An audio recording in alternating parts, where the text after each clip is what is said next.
Buenos días, buenas tardes, buenas noches. Somos alumnos de quinto año B, en el cual vamos a hablar sobre los actores sociales que participan en el periodo de autoritarismo y democracia que comprende desde 1955 hasta 1983, con el fin de la última democracia. Los actores sociales con los que vamos a hablar son de los medios de comunicación e Iglesia Católica.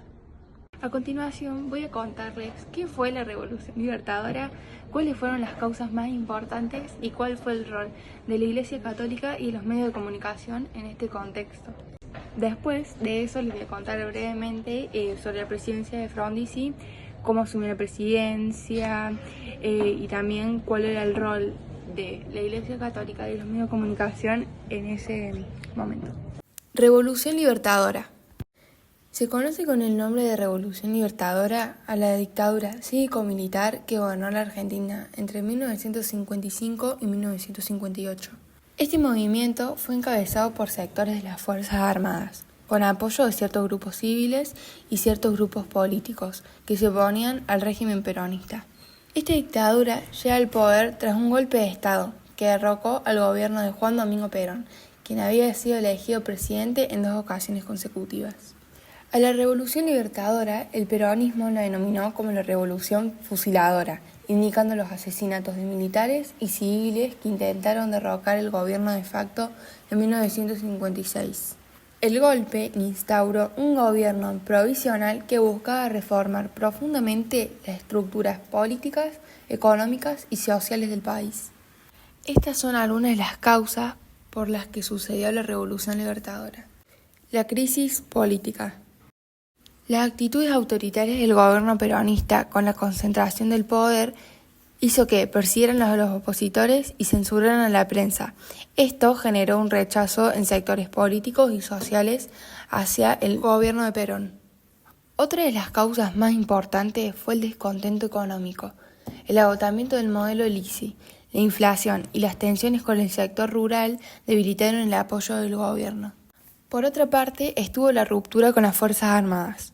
Los militares estaban descontentos con el gobierno de Perón en ese momento, entonces se posicionaron como defensores del orden y la moral. Además que rechazaban a Perón porque intentó someter a las Fuerzas Armadas a su voluntad y quería integrarlas en su movimiento político. Pasamos con la polarización social. Las clases altas y las clases medias rechazaban al gobierno de Perón, junto a otros sectores peronistas, porque vieron al peronismo como una amenaza en su posición en la escala social. Y por último, el conflicto con la Iglesia Católica. La Iglesia Católica, como vimos al principio, había sido un aliado del peronismo en sus primeros años, pero se volvió una fuerza opositora clave durante la segunda presidencia de Perón. La Iglesia apoyaba activamente la Revolución Libertadora y justificaba el golpe desde un discurso moral y religioso. Considera que Perón había atentado contra los valores cristianos y promovía la restauración de la moralidad. Más adelante vamos a explicar por qué la Iglesia decía que Perón estaba en contra de los valores cristianos. El rol de la época en esta Revolución Libertadora hizo que se encargara de legitimizar el golpe y apoyar la desperonización. Legitimó el golpe a través de mensajes pastorales y a través del respaldo de altos representantes, como sacerdotes. Presentó la intervención militar como necesaria para la salvación de la nación. Por otra parte, apoyó la desperonización, promoviendo una narrativa de reconciliación y limpieza moral que coincidía con los objetivos del régimen militar. Además de que participaron en actos oficiales para reforzar el vínculo entre la Iglesia y el nuevo gobierno. Bueno, ahora vamos a ver cuál era el rol de los medios de comunicación en la Revolución Libertadora. Bueno, obviamente los medios de comunicación fueron una herramienta clave para difundir la ideología antiperonista y justificar la intervención militar. Tras el golpe, el gobierno de facto controló estrictamente los medios, utilizando la radio, la prensa escrita y la televisión como canales de propaganda. Los medios de comunicación buscaban 2 objetivos principales. La primera, desprestigiar a Perón y a su legado. Lo que hacían era difundir narrativas que presentaban al peronismo como un régimen corrupto, autoritario y responsable de los problemas económicos y sociales del país. y su segundo objetivo fue promover la desperonización. En ese momento había mucha censura y manipulación mediática, que se enfocaron en borrar la influencia de Perón de la memoria colectiva, prohibiendo imágenes, discursos y canciones vinculadas a su figura. Presidencia de Arturo Frondizi. La presidencia de Arturo Frondizi empezó en el año 1958 y terminó en 1962. Frondizi asumió tras un pacto secreto con Perón. Esto hizo que ganara apoyo por votos de peronistas. Frondizi lo que buscaba era la integración política y económica del movimiento obrero. Así, el peronismo podía tener participación. Además, logró la participación de los grupos peronistas a través de sindicatos y del parlamentarismo negro. Frondizi planteó un nuevo modelo económico, el desarrollarismo. Su idea era fomentar el mercado interno y fortalecer el Estado.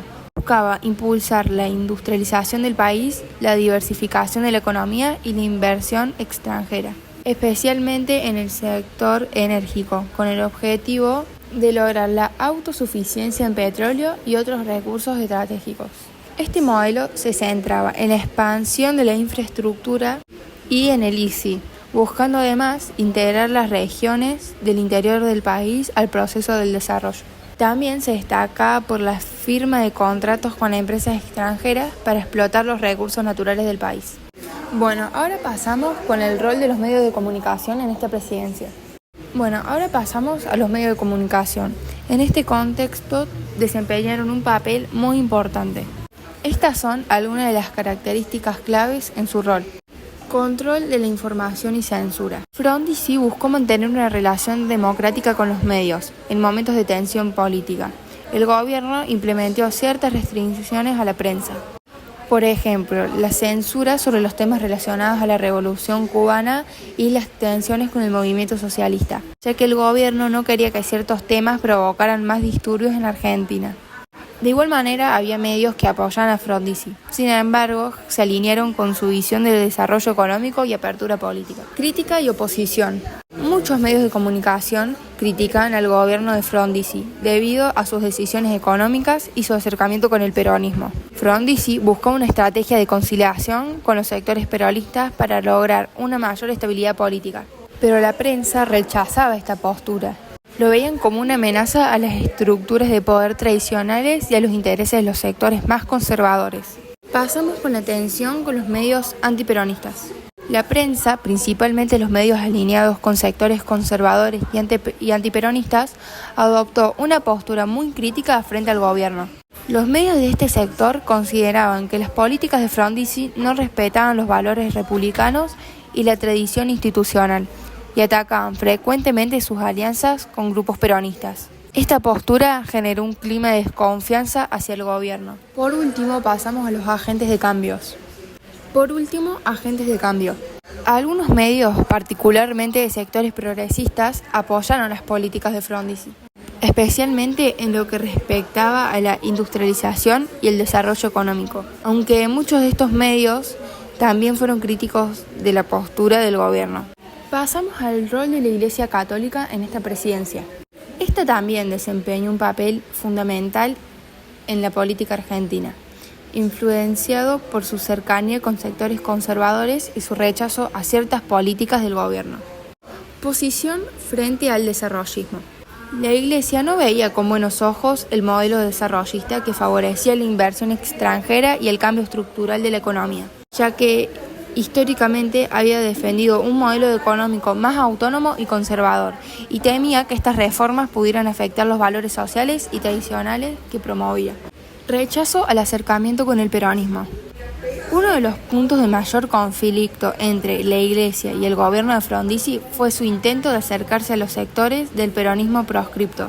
Frondizi no apoyó la vuelta de Perón, pero permitió la participación del peronismo en la vida política.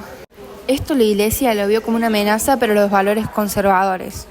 Esto generó una fricción con la jerarquía eclesiástica, que se oponía a cualquier forma de acercamiento con el peronismo. Por último, pasamos a la influencia en la sociedad y oposición a reformas sociales, como por ejemplo la ley del divorcio vincular. Su oposición a leyes progresistas en temas como la familia y la educación reflejaba su deseo de mantener una fuerte influencia sobre las políticas sociales, lo que la colocaba en una postura confrontaria frente al gobierno. Después de que Frondizi fuera obligado a renunciar al poder por un golpe militar, José María Guido asumió el poder en 1962. Él antes era presidente del Senado y aceptó el puesto por un corto plazo. Su presidencia duró muy poco tiempo y estuvo marcado por mucha inestabilidad política. La Iglesia adoptó una postura conservadora, apoyando regímenes autoritarios.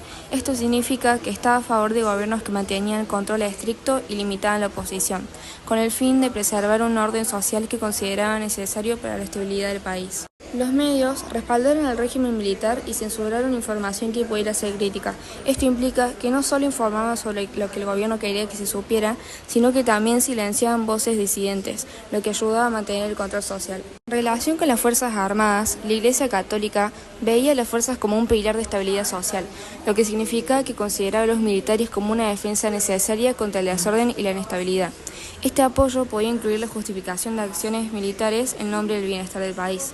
Por otro lado, los medios actuaban como herramientas de legitimación del poder militar, ayudando a presentar a los militares como guardianes del orden. Esto significa que los medios promovían la idea de que la intervención militar era necesaria para la seguridad y la paz, a menudo ignorando o minimizando sus abusos. Juventud y a los trabajadores, la Iglesia se distanció de los movimientos populares y mostró apoyo a la represión de estos grupos.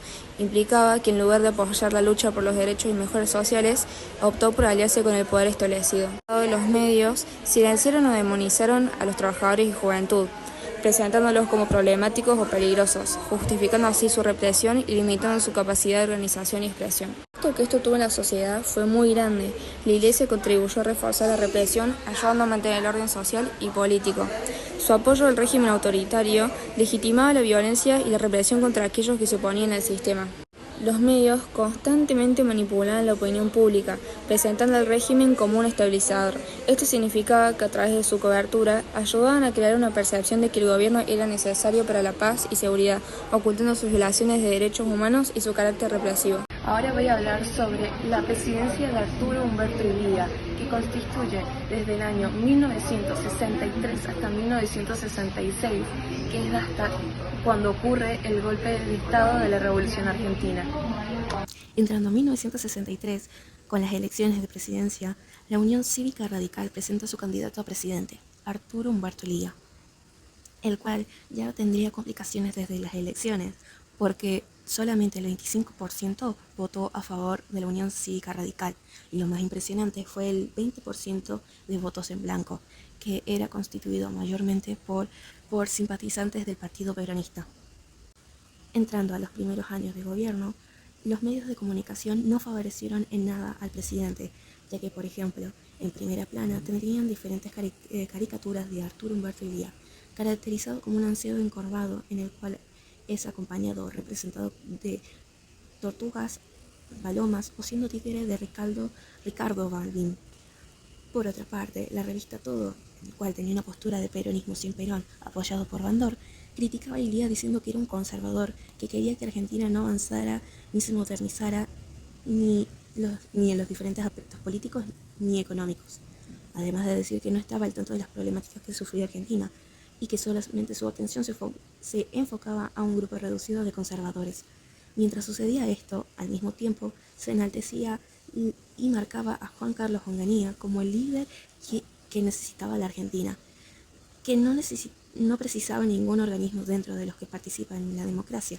Es decir, que proponían que Carlos Onganía llevara una dictadura en Argentina y que sería la mejor opción para el país. Hay que tener en cuenta que las caricaturas eran favorables para la imagen de Juan Carlos, como marcando sus rasgos más varoniles, entre comillas. Además de que la mayoría de estas publicaciones tenían patrocinio de la oposición y de empresarios externos de Argentina. Hay que marcar que también en las caricaturas, que era la representación de Illia, se marcaba que su incompetencia venía a partir de que era del interior, porque cabe aclarar que Illia era de la región más de Córdoba, donde ella tuvo su historial político desde ahí. Durante este periodo, la Iglesia Católica, aunque jugó un papel importante, tuvo una postura ambigua en este punto, ya que si bien apoyó en algunos momentos cómo realizaba las decisiones Arturo Illia, también estuvo diferentes políticas, especialmente en cuanto a las relaciones del peronismo y los movimientos sociales. Mientras en algunos momentos apoyaba al gobierno y la moderación de Ilía, también mostró cercanía con las Fuerzas Armadas y la gran burguesía. La Iglesia no se comprometió completamente con los trabajadores o los movimientos estudiantiles, pero en cierto momento intentó equilibrar su postura para mantener la estabilidad social. Aunque no se alineó con las organizaciones armadas, fue muy activa en su rol de mantener el orden, incluso en un periodo tan convulsionado como el que vivió Argentina. Entre 1966 y 1973, durante la dictadura militar argentina, bajo los gobiernos de facto de Onganía, Lanús y Livingston, se instauró un régimen autoritario para restaurar el orden y combatir el peronismo y las ideologías de izquierda. La Iglesia Católica tuvo un rol crucial pero ambiguo, apoyando inicialmente a los militares, pero mostrando preocupación a medida que crecían las violaciones a los derechos humanos. El primer actor social son las Fuerzas Armadas. La Iglesia inicialmente apoyó a los militares, compartiendo su visión de restaurar el orden y combatir el comunismo, defendiendo así la represión contra los movimientos de izquierda y el peronismo. La gran burguesía, la Iglesia alineó sus intereses con ella y el sector empresarial, defendiendo un modelo económico que favorecía la propiedad privada y el libre mercado, en línea con las políticas autoritarias del régimen. Juventud y movimiento estudiantil. La Iglesia fue inicialmente crítica de los movimientos estudiantiles, viéndolos como una amenaza al orden social. Sin embargo, algunos miembros comenzaron a cuestionar la violencia del régimen a medida que las violaciones de los derechos humanos se intensificaron. Y luego, las organizaciones armadas, de izquierda, como los montoneros, fueron vistas como extremistas por la Iglesia, que apoyó la represión militar contra estos grupos, justificando la violencia como necesaria para defender el orden y frenar el terrorismo. Entre 1966 y 1973, la dictadura militar argentina utilizó los medios de comunicación como herramientas para la propaganda y la censura. Intentar justificar la represión y controlar la información bajo los gobiernos de Onganía, Livingston y Lanús. Empezamos con el control y la censura. El gobierno de Onganía comenzó con una censura estricta, cerrando medios que no apoyaban el régimen y obligando a los periódicos y radios a alinearse con su visión. Medios importantes como la prensa y Clarín fueron presionados a colaborar, y aquellos que se opusieron fueron cerrados. Esto limitó severamente la libertad de prensa y creó una narrativa oficial que justificaba la represión. Los medios como aliados. Algunos medios, especialmente los cercanos a la gran burguesía y sectores conservadores, apoyaron la dictadura y presentaron a los opositores como terroristas y subversivos. Informaban de la represión de manera favorable y ocultaban las violaciones de derechos humanos. La oposición y la resistencia. Grupos como el movimiento obrero, los estudiantes y las organizaciones armadas se vieron desplazados de los medios tradicionales. Utilizaron medios alternativos y publicaciones clandestinas para difundir su lucha por la democracia. Sin embargo, enfrentaron represión y censura. Los presidentes de facto y los medios. Onganía usó los medios para consolidar su proyecto autoritario. A su vez, Livingston continuó con la censura y el control, pero Lanús intentó una apertura política, pero mantuvo el control de los medios. Durante la democracia de 1973 a 1976 en Argentina, la Iglesia Católica tuvo un rol muy complejo, en un contexto de polarización política y creciente violencia. Durante la presidencia de Héctor Cámpora, Juan Domingo Perón e Isabel Perón, el país atravesaba una crisis económica y social, marcada por la radicalización política y el movimiento de organizaciones armadas, como los montoneros y el Ejército Revolucionario del Pueblo. Empezamos con la relación con las Fuerzas Armadas. La Iglesia compartía con las Fuerzas Armadas la preocupación por el avance de los movimientos guerrilleros, pero se mantenía distante de la represión violenta. Algunos obispos apoyaron la lucha contra el terrorismo y defendieron el orden social y la propiedad. Seguimos con la relación con las clases medias y los partidos políticos. Se dice que la Iglesia tuvo vínculos con las clases medias, preocupadas por el avance de la izquierda y con sectores conservadores de los partidos políticos, especialmente los anticomunistas. Aunque el peronismo también recibió apoyo de la Iglesia, los conflictos internos dificultaron una relación estable con el gobierno. Siguiendo con la relación con la gran burguesía, preocupada por la inestabilidad económica, encontró en la Iglesia un aliado que buscaba evitar el caos social, manteniendo cierta relación con sus intereses. Después seguimos con la relación con la juventud y el movimiento estudiantil. La Iglesia fue crítica de la radicalización del movimiento estudiantil, que en su mayoría apoyaba a organizaciones armadas de izquierda. La Iglesia se mostró distante de estos movimientos y en algunos casos condenó la violencia. Por último tenemos la relación con las organizaciones armadas. La Iglesia no apoyó a estas organizaciones, como los Montoneros o el Ejército Revolucionario del Pueblo, rechazando su violencia revolucionaria. Pero sin embargo, algunos sectores eclesiásticos pidieron reconciliación y diálogo. Entre 1973 y 1976, durante la democracia en Argentina, los medios de comunicación tuvieron un rol crucial en un contexto de inestabilidad política y polarización. A lo largo de este periodo, en los gobiernos de Héctor Cámpora, Juan Domingo Perón e Isabel Perón, se vieron marcados por fuertes enfrentamientos ideológicos y la creciente violencia, lo que culminó el golpe de Estado en 1976. Los medios estaban divididos según la orientación política. Unos apoyaban al peronismo y otros a sectores más conservadores y a la gran burguesía. Las Fuerzas Armadas fueron presentadas por los medios conservadores como garantes del orden frente a la violencia de los grupos de izquierda. Los medios alineados con la gran burguesía promovían la guerra contra la subversión, minimizando la represión. Los trabajadores y el movimiento obrero fueron reflejados de forma ambigua. Mientras algunos medios de izquierda apoyaban sus luchas, los medios conservadores los veían como una amenaza a la estabilidad económica. Después tenemos a los jóvenes y los movimientos estudiantiles, que los militantes de izquierda o de organizaciones armadas fueron a menudo demonizados como terroristas, mientras que otros medios de izquierda los consideraban agentes de cambio social. Los partidos políticos y las clases medias mostraban una fuerte división.